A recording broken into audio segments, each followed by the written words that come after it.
You focus in on cricket. It was the worst outing at a Cricket World Cup earlier this year by the Proteas, and the subsequent tour of India saw South Africa uncompetitive in all but one T20 match. It's left many asking, cricket, what now? CSA have reviewed their entire management structure, but others say that it's the Federation who are the problem. For those that have chosen to leave the national cricket structures on Kolpak deals, they often cite career safety as the reason.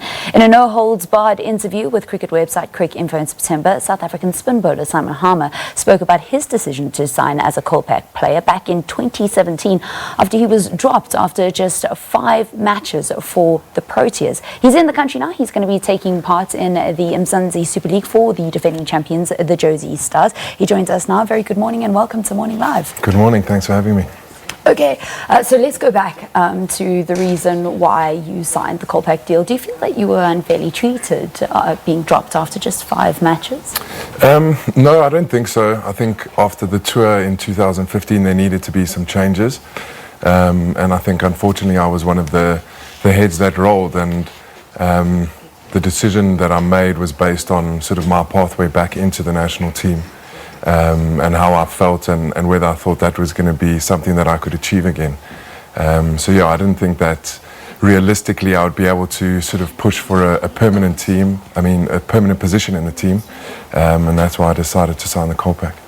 Okay, and you went to Essex, and what a fantastic start you had there. You were, I understand, at the centre of them winning their first championship in 25 years. Yeah, I think they obviously gave me the opportunity there, and yeah, I sort of haven't looked back since 2017. So it's been a good move in hindsight, but I think a lot of the attention that I've received is as a result of them showing the faith in me.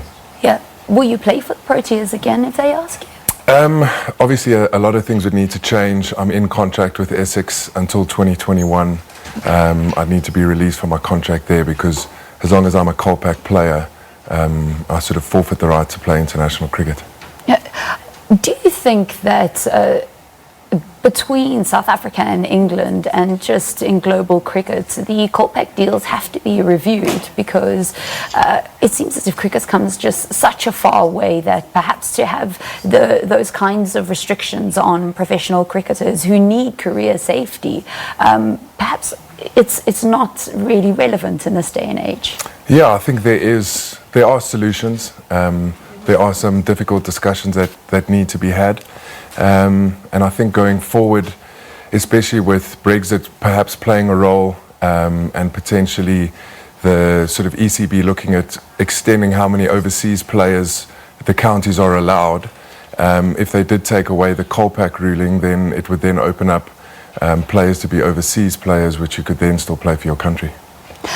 How do you view where cricket is at the moment? In my introduction, I just mentioned the difficult space that it currently finds itself in.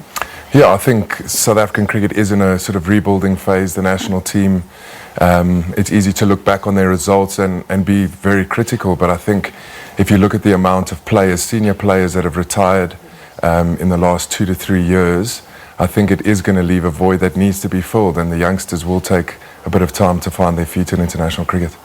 Where do you think the problem is, or do you think it's a contribution of a number of different factors?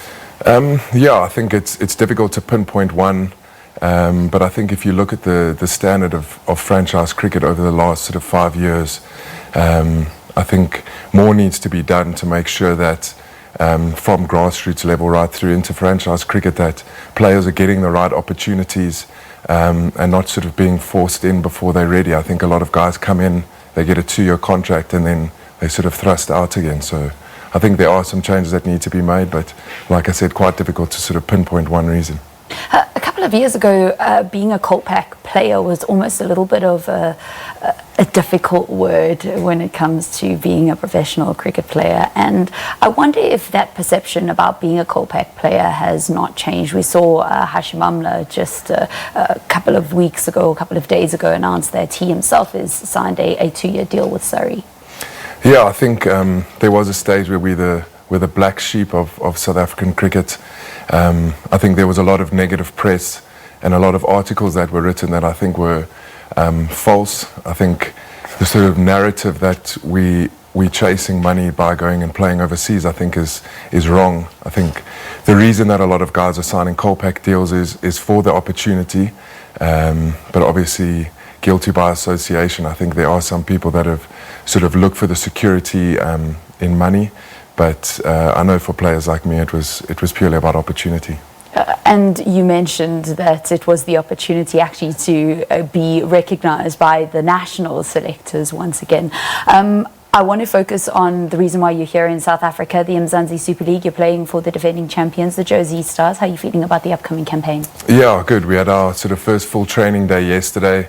We've all sort of gelled a little bit. T20 tournaments, you kind of all thrust together, and luckily we were able to retain quite a lot of the core of our team of last year. So the boys are in high spirits. I think it's an incredibly well-run franchise, both in Gauteng and with the Jozi Stars. So the boys are incredibly excited, and I think we've got a lot to look forward to. Thank you very much. That's Simon Harmer, South African off-spin bowler. First class, some stats, 145 matches, 608 wickets there. Wow, absolutely incredible. Please bring some of that magic to the Jozi Stars is what everybody in the City of Gold is hoping for.